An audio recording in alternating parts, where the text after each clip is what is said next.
নমস্কার বন্ধুরা, ৮০তম স্বাধীনতা দিবসে সবাইকে শুভেচ্ছা জানাই। আমরা সবাই বলি যে আমরা যেন আর্থিকভাবে স্বাধীন হতে পারি এবং পরিবারকে খুশি রাখতে পারি। চলুন তাহলে আজকে ভিডিও শুরু করা যাক। আজকে যে চারটি কথা বলবো সেটা একটা ব্যাংকিং স্টক।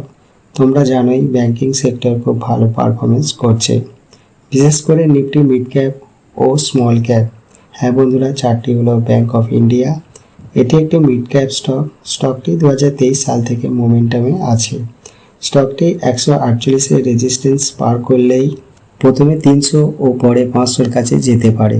চারটি যাতে তোমাদের নজরে থাকে তাই তোমাদের সাথে শেয়ার করলাম।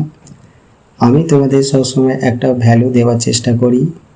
আমার পুরনো ভিডিও দেখলে বুঝতে পারবে আমার শেয়ার করা চার্ট ভালো পারফরমেন্স করছে।